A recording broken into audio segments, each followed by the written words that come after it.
Hey guys, and welcome to the Kurima podcast, where we talk about business, finance, entrepreneurship, and real estate. I'm your host, Jason Kurima, and I have a very special guest today, Lincoln Amstutz. Lincoln, it's a pleasure to have you today. Thanks, Jason. Glad to be here. Yeah. So, man, you're doing a lot in real estate. How many doors do you have right now? As of today, I've got 64 doors. Wow. And then you're killing it with wholesaling. How many deals do you guys typically wholesale a year? This year, we are closing it out just under 50. I believe we'll do 48 wholesales Wow. this year. That's amazing. Yeah. And then you have flips on top of that, right? Right. Probably another, 7 or 8 flips that we did. Dang. That's amazing, man. Yeah. So, I mean, a lot of people are curious. Like, they can see, like, all the great things you're doing now, but whenever you got started, like, did you just explode overnight, or was it kind of a slow process? Can you kind of go into detail on that? Yeah, absolutely. Definitely not explode overnight, as much as that would have been nice. It was definitely a slow and steady process. I've been in business for a while, just doing lawn care. Actually, at the started when I was 14, did that for many years. So that got me into just the business world, negotiating with clients, figuring out pricing and just how to build a business and systems and such. So I did that for about 7 years. And then got into college, started flipping cars to make some extra money, buy low, sell high. And that just kind of got my mind thinking towards, okay, I'm doing this with cars, negotiating, finding good deals, kind of cleaning them up and selling them for more. Could I do this with houses? Real estate kind of kept coming back up again and again with the books I was reading, the podcast I was listening to, YouTube videos. And eventually I was like, okay, let's, take a full step into the real estate world. And so I started just continuing to meet with real estate investors that I knew that were doing it here locally, a lot of YouTube videos on the how-tos, how to get into it, and really landed on wholesaling.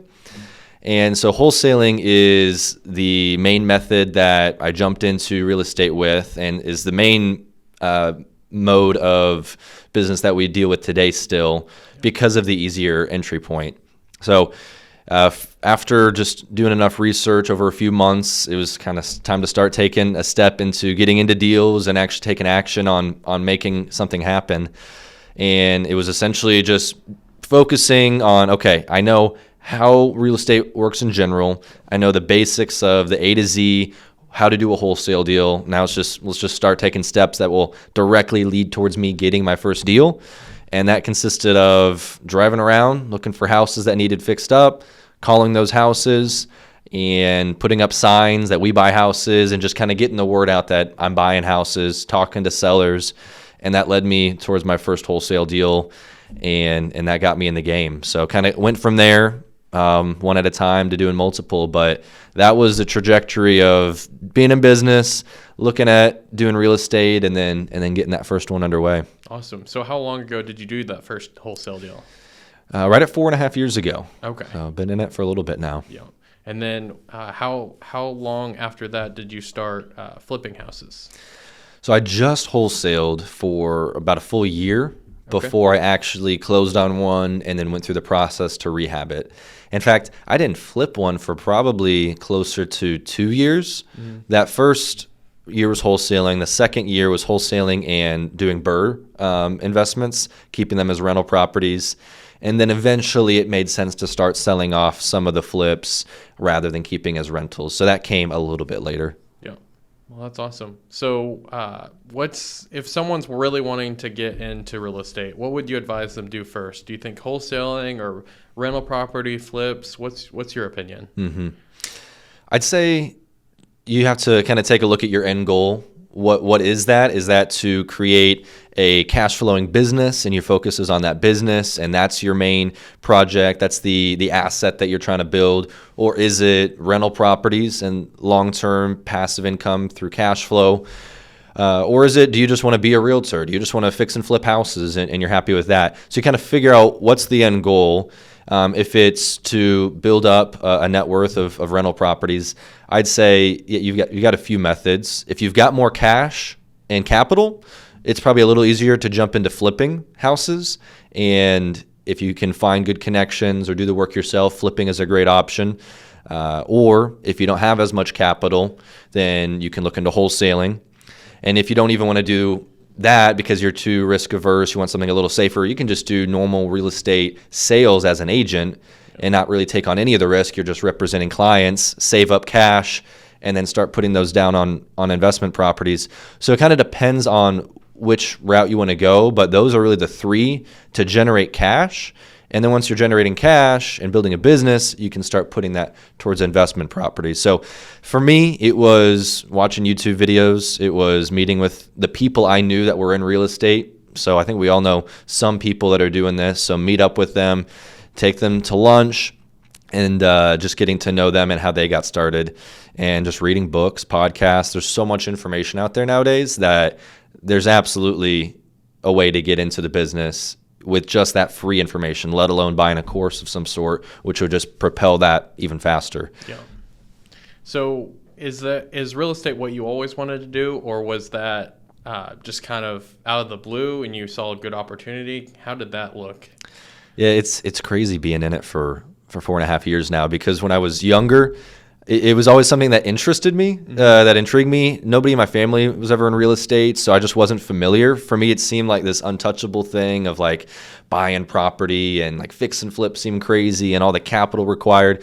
So I watched some HGTV, house flipping shows. It always intrigued me, but it was never something kind of realistic until I started studying it and looking into it in that year of college. So it kind of just came about from while I'm mowing, I'm listening to podcasts and these things, and it was a theme that kept coming up again and again.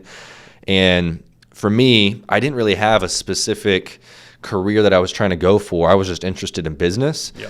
And when I found that real estate has made the most millionaires of any other industry, any other business to date, I was like, well, I'm just going to follow this proven method and jump into that. Yeah. It's kind of interesting because, I've known you for several years now.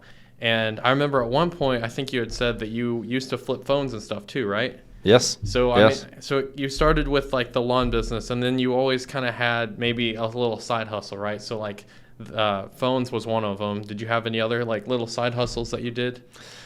It was pretty much, just anything I could buy low and sell for more. Yeah. So it was a lot of cell phones. I sold some jet skis. I sold, some tickets to shows and games. And then eventually it was, ATVs and cars and, some other items like that. So it's just anything I could find a good deal on. I kind of just learned that skill of negotiation and finding something that's undervalued and turning it for more. And then that's, kind of what got me into that buy low, sell high mentality. Yeah. You've done really well with it. You start with like some of the lower ticket items, and then eventually you got to houses because, houses can get really expensive, right? So like, and then as you get into those higher ticket items like houses and stuff, the margin's just a lot bigger than it might be on a car, right? Mm-hmm. Exactly. The basic principles are very similar of just being a people person in a sense, knowing how to talk to people and be friendly and like listen for the need that they have, whether it's selling a bike that they just, they're not using and you're figuring out why, and then you get that and you give them what they want, or it's a house that it's an issue, they don't have time to fix it up. They are wanting to spend their time elsewhere, so they just want to offload it to you to take. It's understanding people's problems, and you're the solution to that. And, you make your offer and go from there. So it's very similar principles, just with a higher dollar price on it, which allows you to, instead of making $100 on this transaction, you can make $10,000 on this single transaction. And that was the appeal for me. So what would you say is the best lesson you've learned in life so far? I would say something that I've really been thinking about a lot recently and kind of reflecting on over the last few years is the quote that a lot of us have heard, that you are the sum of the 5 people you spend your most time with. And I've definitely seen that to be true. As I look back over the years, it's something that I'm very cognizant of now and very focused on, of who am I allowing my time to be around, and seeing how that's going to change my habits, my behaviors, who I become. And so I can sense times where I was around business people only, and people that really, were working hard and they were focused on their success. And in a lot of ways, that's when my business grew the most. I was very dialed in at those times, but maybe my spiritual life suffered some because they weren't as in tune with the relationship with God as I wanted to be. And so, I had to shift back the other way of having people that are successful in business, but also have a solid relationship with God and are focused on eternal things. And then also people that have good, friendships and relationships. And so for me, I'd say that's the thing that one of the biggest lessons I've learned is know who you're spending your time around, and that's going to determine the future that comes about in a lot of ways. Yeah. I mean, I've struggled with that too. Like looking back on my own life, I can definitely relate to spending time with a bunch of millionaires and then feeling like that spiritual side isn't as strong because I'm not hanging around with those people as much as I was before. So, I need to, redial back and really assess, like, kind of a balancing act a little bit to really, make sure that my priorities are in check and work on myself in that way. So absolutely. Yeah. It's huge because we can build up successful businesses and we can do a lot of things. And it's not like the two are completely separate, business and, our walk with God. In fact, it should be the same, because by running a successful business and building up assets, the goal is to glorify God in all of it. Yep. And to, bless our employees and be able to help them create a life and a faith, as well as just anybody we do business with, and treating others the way we want to be treated. So it's really bringing the two together. But yeah, you've got to find people that have that same approach to do it. Absolutely. So what does believe in yourself mean to you? I use believe in yourself in most of my posts. It's kind of my hashtag, my catchphrase in a way or whatever. Yeah. But to me, it really means like you have to have the confidence and believe in yourself, because there's a lot of things in life that I personally want to do that if I don't have that confidence and don't believe in myself, I'm not going to go after it as hard or probably accomplish what I should be doing if I just don't, believe in myself. So what would you say it means for you? Right. I agree in a lot of ways there, because you have to, if you're not going to believe in yourself, if you're not going to trust that you can make it happen, then who is, right? You've got to have that sense of preparation, of confidence that you know what you're doing going into this. And so there is a lot of research and studying and disciplining and creating good habits that lead towards that ability to believe and trust, in yourself and those capabilities. I think first and foremost, for me, it's got to be grounded in, am I doing what God would have me to do day in and day out? And that gives me that sense of confidence. And then from that, I feel like I'm on a proper footing to go and accomplish the work He's put in front of me. He's put me in this place to do real estate right now and to grow these companies. And so I'm going to go and do that to the best of my ability. And so believing in yourself is simply having prepared yourself beforehand with a proper foundation, and then recollecting and calling back upon that foundation and assurance to go and do what you need to do each and every day. So it is crucial for when you're doing any sort of venture and starting out in something. Yeah, absolutely. So what would you say are some of the goals you're currently working on? Yeah. Right now, kind of finishing out the year in December here. So looking forward to 2024 and, really talking through goals and bring the guys in the office into that. So the biggest goal, 2024, we'd like to gross $1 million in revenue. That's the big the target for next year. That'll be on wholesales and flips combined. That's what we'd like to bring in. And then as far as assets and real estate, my portfolio, like I mentioned, I'm at 64 units. I'd like to get that to 100 next year. So I got to add 36 to get there. So that's pretty much the way I break up my goals that are real estate focused each year is a gross revenue goal. Obviously, always trying to make those net margins as high as possible. Yeah. And then I also always want to be adding rentals to the portfolio. So those are the two big goals. There's some, you break those down into smaller ones to get there, but that's kind of the overarching one. Okay. And then how do you typically write out your goals every day, or how do you plan? Do you just usually plan at the beginning of the year and kind of assess over each quarter, or what does that look like for you? Mm-hmm. Yeah, I write them out, the goals for the year at the beginning of the year. And then, I take several hours, maybe even a couple days to really think it through. Is this a reasonable goal? Is it still one that's going to push me? And finding that balance. And so those I see as attainable goals, but would still be pushing me and, definitely something good to aspire towards. So I write them out at the beginning of the year, and then I break them down into quarterly goals. And then each quarter, I will break down those quarterly goals of where I need to be into weekly tasks, habits, and goals to achieve that. So I just reverse engineer it, look at it week by week, and then each quarter I sit down, evaluate, have I met those goals, surpassed, am I behind, do I need to adjust anything, and it kind of gives me that fresh look and moving forward. So that's the way I do it, and so I try and stay pretty familiar with those throughout the year. Yep. So for me, like I recently started doing like 3 tiers of goals. So I have a big goal. If everything went perfect this year, this is where I'd be. And then a middle goal, something that's pretty challenging still, but I really think I can attain it. And then a small goal, which would be like I basically, it'd be really easy for me to hit this.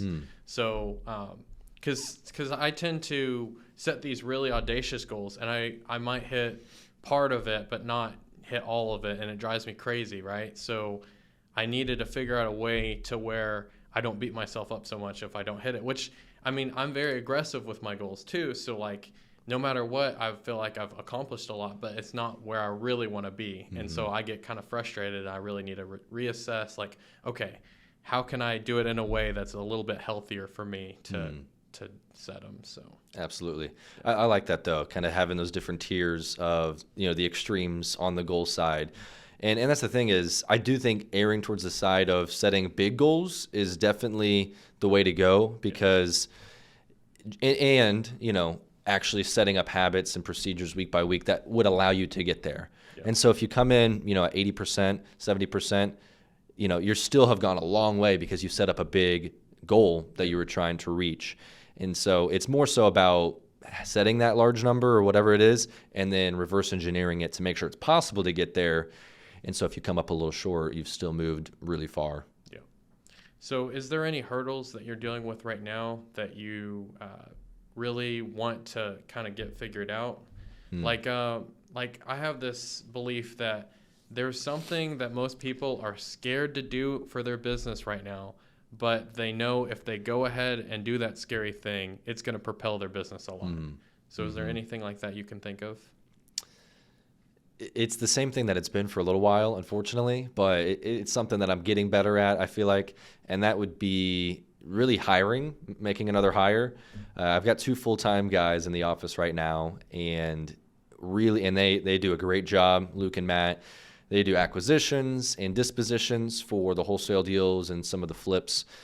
And really what I need is an administrative person to come in and work on all of the variety of tasks that we have in running the real estate investing operation. That's the step I know I need to take, and I've known for a little bit, but it's tough because in some ways I enjoy those, tasks of the day-to-day, kind of seeing what's going on. But I know it's keeping me from the growth that we could have in pushing the business to the next level, taking on more deals, letting me meet with clientele and investors. And so that's the step. And it's one of those things I know if I stepped into it, that person would more than pay for themselves, very likely. So I am working on it. I want to have our systems, our procedures, the how-to all written out on paper, our operations manual. I want videos prepared so that when they step in, they'll be able to just jump right in and the training will be a little bit smoother. So I am working on it, but it's one of those things I could probably pull the trigger anytime and it would help.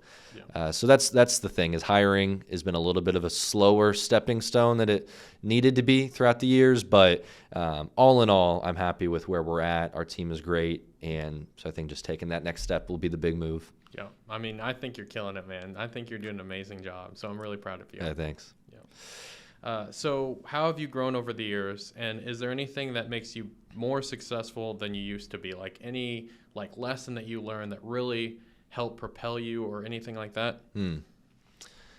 It's all about consistency and just showing up every single day and doing the work that you need to do.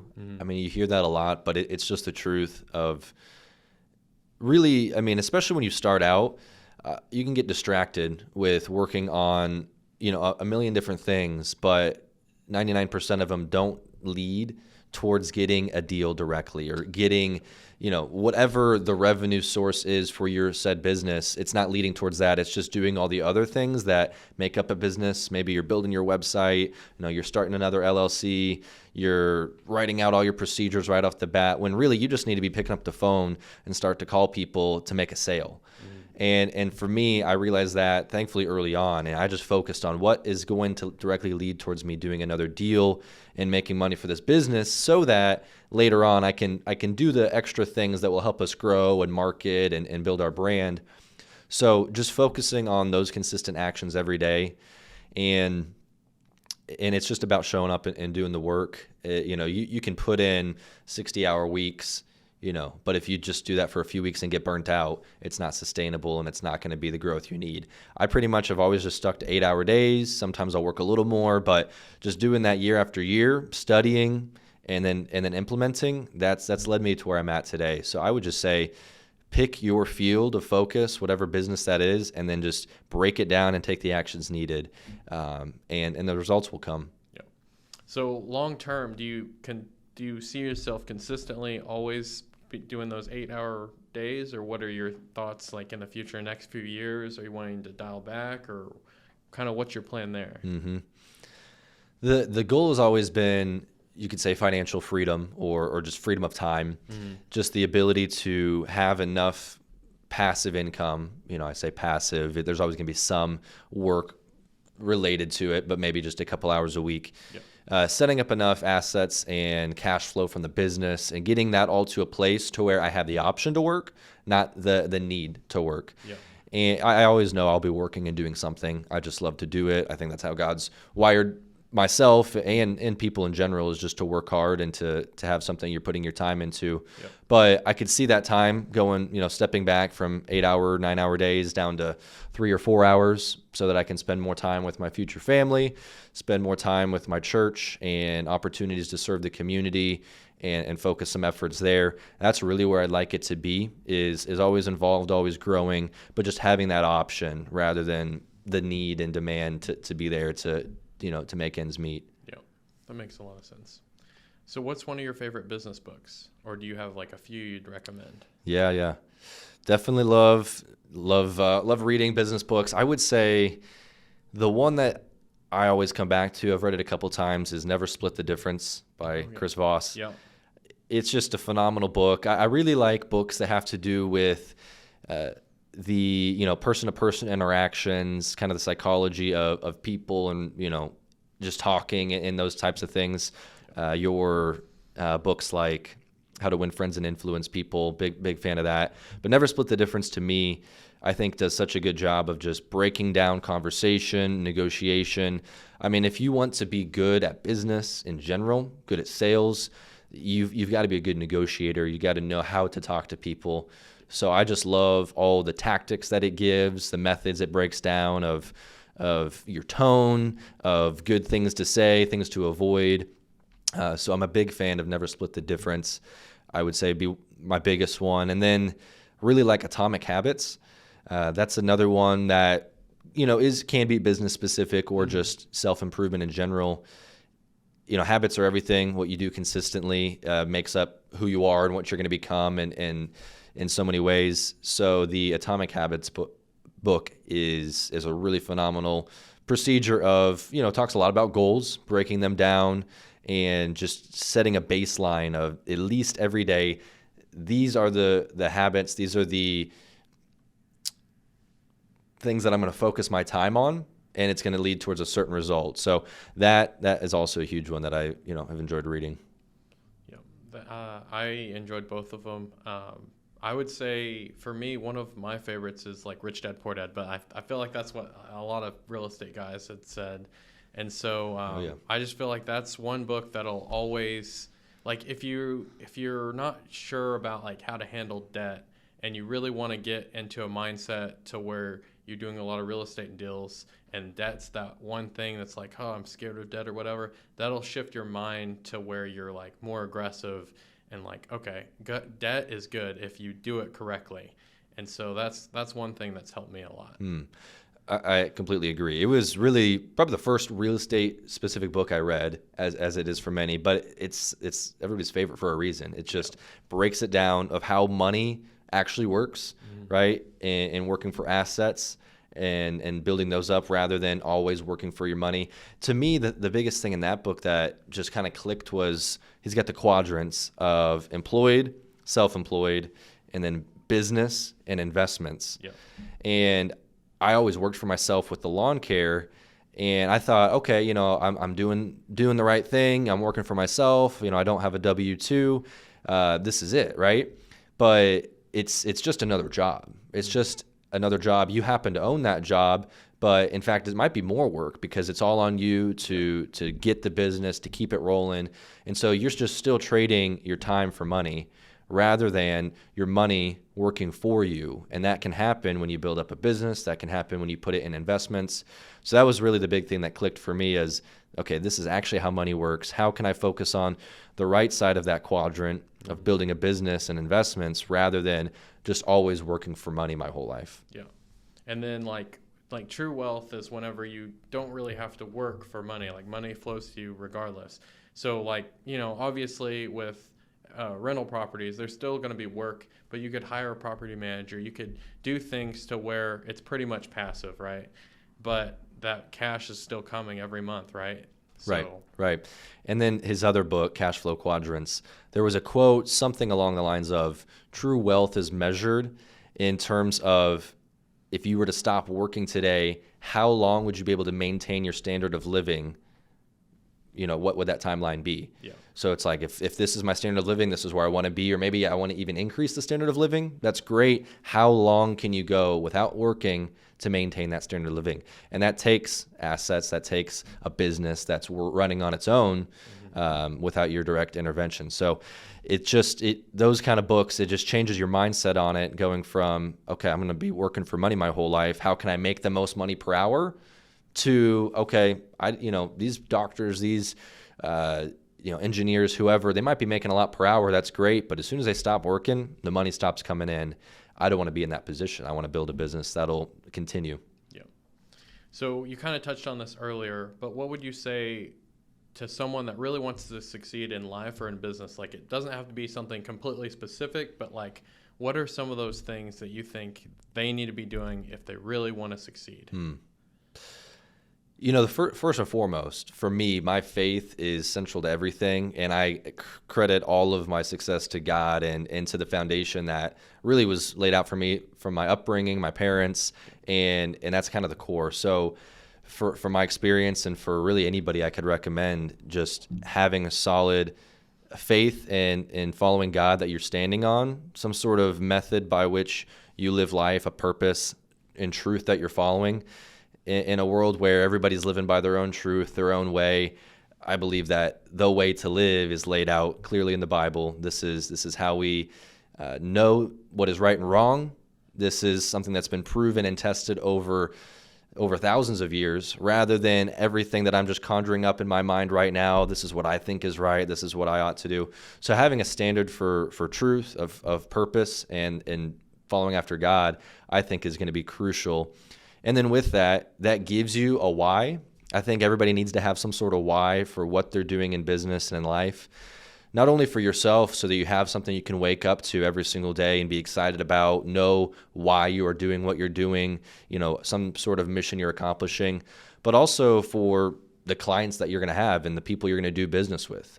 People want to do business with you when they understand why you're doing it. Yep. If it's all about the what, and I read this book called Start With Why, and it talks about if you're just focusing on what you offer or how it's different than the other competition, you might get some people, but you're always chasing that kind of client.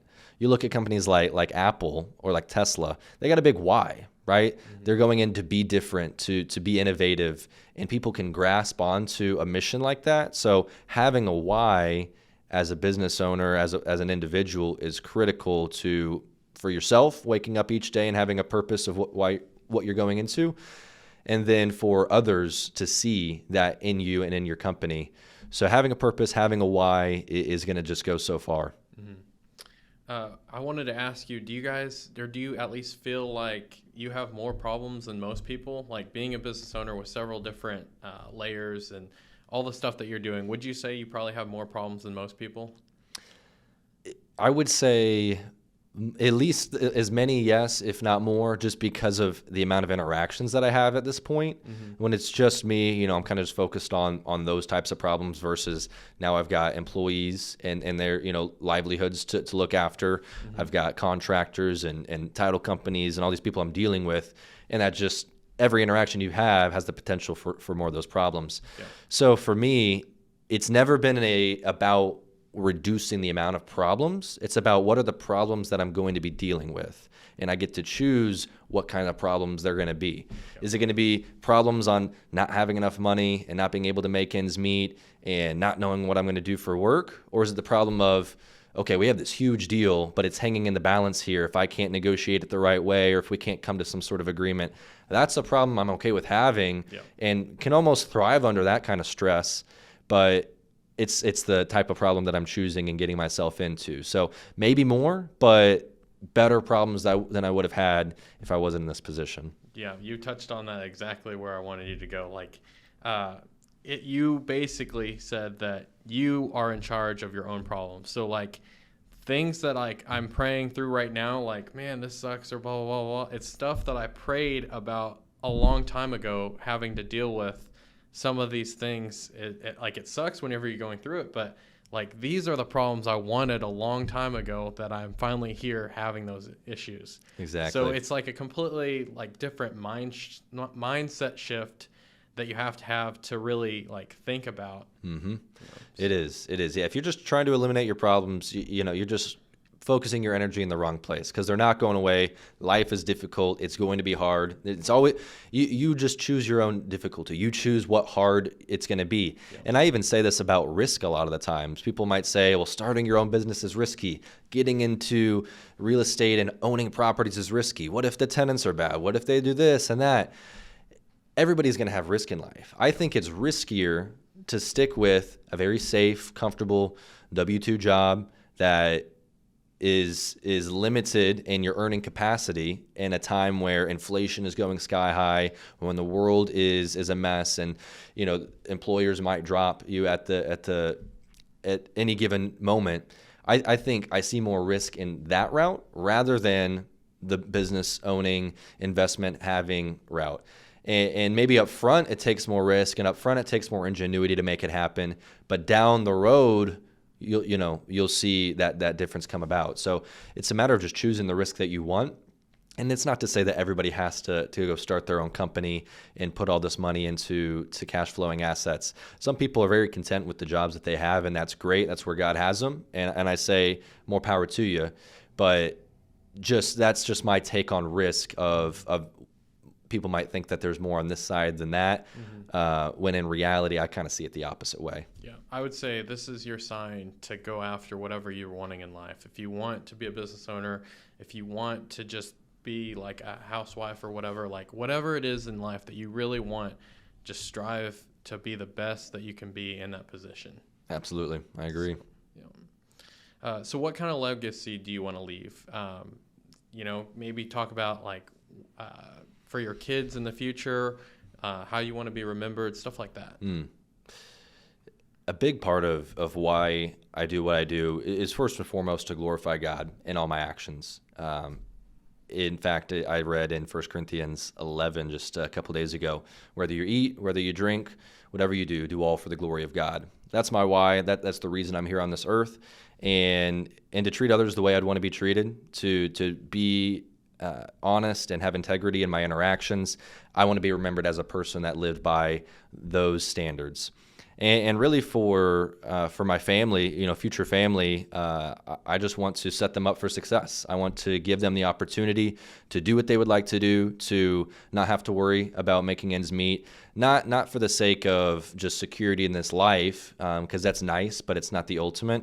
It's more so that they have the time, freedom to go and help others, that we have the ability to give back what God's given to us. And so I just want to work hard. God's given me the ability to do business, and so I might as well do it to the fullest and do it to in such a way that I can help my future family out. So I think a lot about that in what I do each and every day. So I just want to be remembered by those things as far as working hard, glorifying God in the process, and helping both those that work in my company and those I do business with, that they would succeed on their own as well. Yeah. So have you given much thought to like your future family? Do you want to pass everything you've accumulated to your kids, or have you thought a whole lot about that stuff? A little bit. I would say a lot of people want to build up this real estate portfolio and assets and a business so that eventually can one day sell it and then give that money to their kids. Maybe some of the property, a business, could sell off. For me, I always seen it of bringing my future family, future kids into the business and ownership of these assets. I think you might as well hold on to it as long as possible, especially by that time they'll be paid off, generating good cash flow, good money.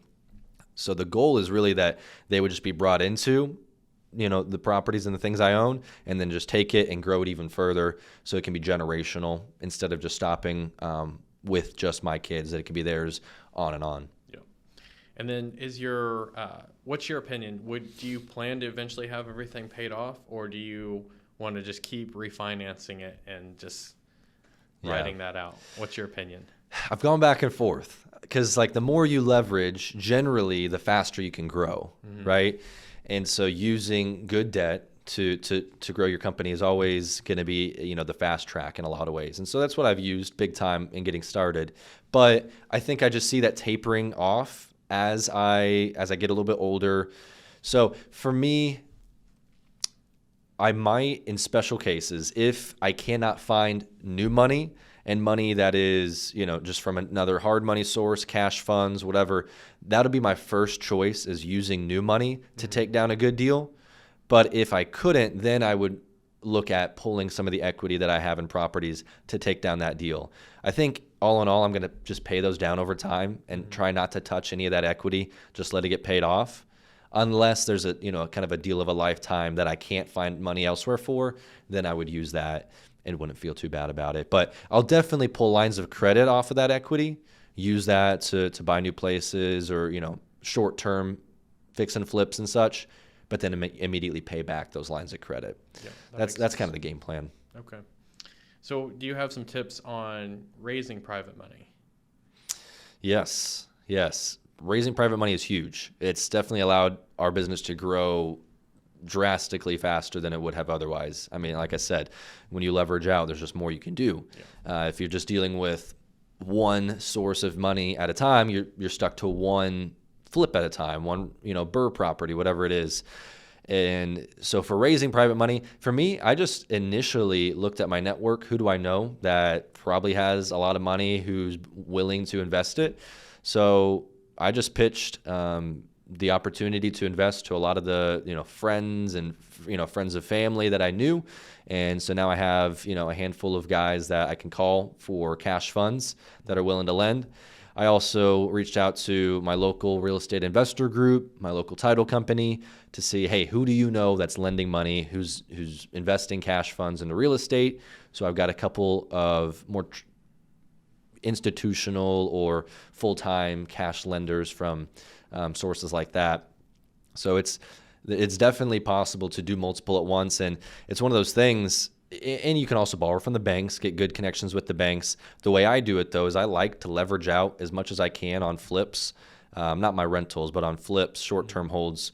So I'll get 80% from a cash investor or a bank, and then I'll get that other 20% down from another cash investor. So I'm fully out of my own money in a deal, sell it, refinance it, pay them back off, and then move on. But yeah, just talking to people in your local network on who's willing to invest money is huge. Yeah. Okay. How can people connect with you? So Facebook is going to be probably the easiest way to connect with me directly, Lincoln Amstutz on there. And then I've got my own podcast. So if you're interested in tuning in on that or talking to me through that route, it's the Growth Circle Podcast on all the different platforms. Awesome. And then do you have a final message for our audience? Yes. I'd say my final message would be, we all have a next step we know we need to take in life, whether that is in business, it's in our education, it's in our relationships, it's our walk with God. We have a next step we know we need to take. It's been lingering on our mind, and it's simply, my message would be, take that step to jump into it and go 100% and do it today. Take in some sort of action, maybe not the whole thing if it's a big step, but at least a part of that. Take that action today, because why wait for tomorrow to do something that could have been done today? So just taking that next step in whatever that is, and knowing that that's what you need to do. Because if you just continue to say yes to that conviction, that that goal that you have, one day at a time, one step at a time, you're going to look back in a year and seen how far you've come that you wouldn't have even known would be possible. So that's what I would say. Awesome, man. I love that. That's gold. Yeah. Well, thank you guys for watching the Kurima podcast. Make sure to like and subscribe, and we'll see you on the next video. Thank you.